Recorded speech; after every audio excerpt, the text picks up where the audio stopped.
Hello bachcho, let's read the question. The question says a biologist performed two series of experiments on lactase, the enzyme that hydrolyzes lactose to glucose and galactose. First, she made a 10% lactose solution containing different concentrations of enzyme and measured the rate at which galactose was produced. Results of these experiments were shown in table 1 below. In the second series of experiment, she prepared 2% enzyme solution containing different concentrations of lactose and again measured the rate of galactose production. Graph and explain the relationship between the reaction rate and the substrate concentration. How and why did the results of these two experiments differ? तो question में हमें एक situation दी है जिसमें एक biologist ने क्या किया, दो सीरीज ऑफ एक्सपेरिमेंट्स को परफॉर्म किया लैक्टेज के ऊपर। लैक्टेज एक ऐसा एंजाइम है जो लैक्टोज जो हाइड्रोलाइज होकर ग्लूकोज और गैलेक्टोज को फॉर्म करता है। तो फर्स्ट सीरीज ऑफ एक्सपेरिमेंट में क्या किया, बायोलॉजिस्ट ने 10% लैक्टोज सॉल्यूशन को प्रिपेयर किया जिसमें डिफरेंट कॉन्सेंट्रेशन ऑफ एंजाइम थे, और उसके बाद उन्होंने क्या किया, जिस रेट पर गैलेक्टोज प्रोड्यूस हो रहा था उसे मेजर किया। रेट ऑफ गैलेक्टोज प्रोडक्शन यानी कि रेट ऑफ रिएक्शन को मेजर किया। उसके बाद ये रिजल्ट्स को उन्होंने शो किया इन table A. Second series of experiments में क्या किया, 2% एंजाइम सॉल्यूशन लिया जिसमें different concentration of lactose present था, और दोबारा उन्होंने क्या किया कि रेट ऑफ रिएक्शन को मेजर किया और टेबल बी में रिप्रेजेंट किया। क्वेश्चन में हमसे पूछा है कि रिएक्शन रेट और सबस्ट्रेट कॉन्सेंट्रेशन के बीच का रिलेशनशिप क्या है और हमें उसको ग्राफिकली एक्सप्लेन करना है, और साथ ही साथ हमसे पूछा है कि ऐसे रिजल्ट्स क्यों आए हैं और दोनों एक्सपेरिमेंट्स में रिजल्ट्स जो हैं वो डिफर क्यों कर रहे हैं। तो सबसे पहले क्या करेंगे, हम इस क्वेश्चन में की कॉन्सेप्ट से शुरू करेंगे। इस क्वेश्चन में हमारा की कॉन्सेप्ट होगा factors affecting enzyme activity. Factors affecting enzyme activity.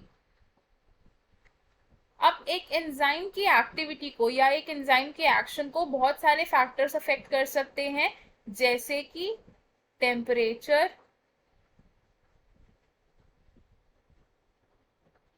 Inhibitors, substrate concentration,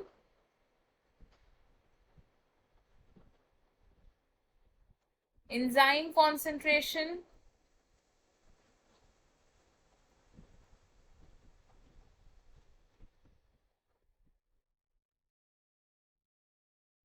अब ये जो थर्ड फैक्टर है यानी कि सबस्ट्रेट कॉन्सेंट्रेशन, अगर हम इसकी बात करें तो सबस्ट्रेट कॉन्सेंट्रेशन एक एंजाइम की एक्टिविटी को किस तरीके से अफेक्ट करता है। इनिशियली क्या होता है कि जब सबस्ट्रेट की कॉन्सेंट्रेशन इंक्रीज होती है तो हम इसको कैसे लिखेंगे, इनिशियली व्हेन सबस्ट्रेट कॉन्सेंट्रेशन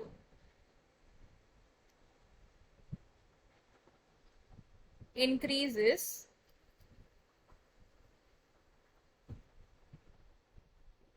तो क्या होगा, रेट ऑफ रिएक्शन भी साथ के साथ इंक्रीज होगा।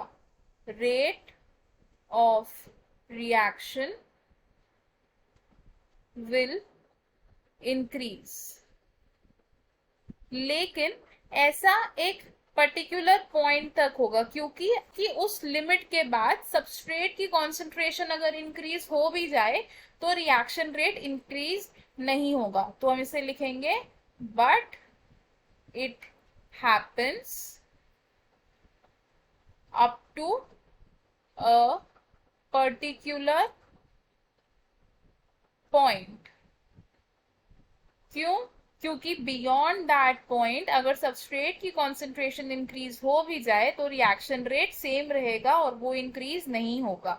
हम इसे लिख सकते हैं beyond that point an increase in substrate concentration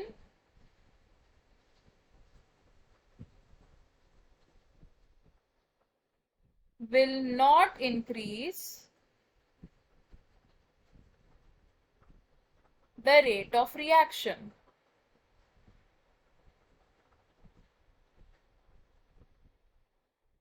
अगर हम इसे ग्राफिकली शो करना चाहे तो हम कैसे कर सकते हैं, हम एक ग्राफ ड्रॉ करेंगे जिसमें एक्स एक्सिस पर हम लेंगे सबस्ट्रेट कॉन्सेंट्रेशन,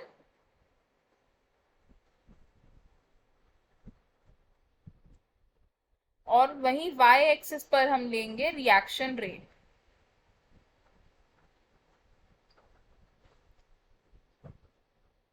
अब हम अगर ग्राफ ड्रॉ करें तो इसका ग्राफ किस तरीके से बनेगा कि इनिशियली जैसे जैसे सबस्ट्रेट कॉन्सेंट्रेशन इंक्रीज हो रही है हमारा रिएक्शन रेट इंक्रीज हो रहा है, लेकिन ये कहाँ पर हो पाता है, सिर्फ एक ऐसे पर्टिकुलर पॉइंट तक हो पाता है।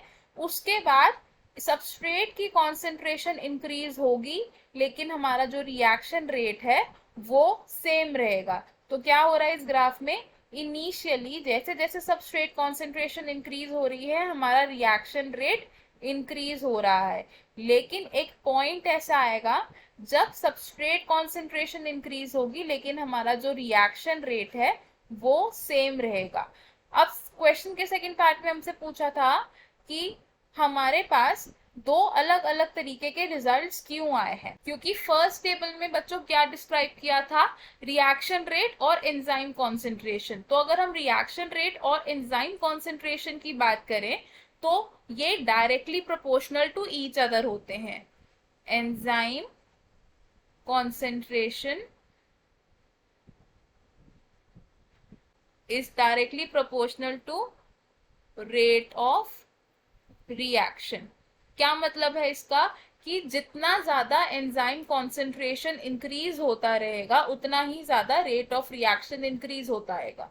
मतलब कि एंजाइम कॉन्सेंट्रेशन इंक्रीजेस तो रेट ऑफ रिएक्शन भी इंक्रीज करेगा। लेकिन सबस्ट्रेट कॉन्सेंट्रेशन और रिएक्शन रेट में क्या फर्क है कि सबस्ट्रेट कॉन्सेंट्रेशन रिएक्शन रेट को एक पॉइंट तक ही इंक्रीज करा सकता है, आफ्टर दैट पॉइंट वो उसको इंक्रीज नहीं करा सकता। तो हम इसे किस तरीके से लिखेंगे, सबस्ट्रेट कॉन्सेंट्रेशन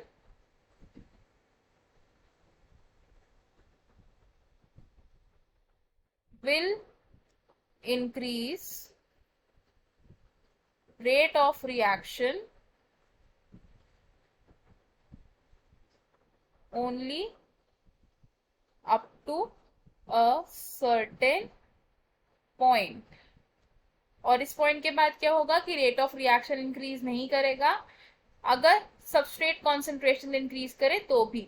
तो यही रीजन है कि हम अपने टेबल्स में देख पा रहे हैं कि एंजाइम की कॉन्सेंट्रेशन इंक्रीज करने हमारा जो रेट ऑफ रिएक्शन है वो इंक्रीज करता जा रहा है, लेकिन सबस्ट्रेट की कॉन्सेंट्रेशन जैसे जैसे इंक्रीज हो रही है तो इनिशियली तो रिएक्शन रेट इंक्रीज हो रहा है, लेकिन एक पॉइंट आने के बाद रिएक्शन रेट जो है वो कांस्टेंट हो चुका है। I hope you understood it well. All the best, thank you.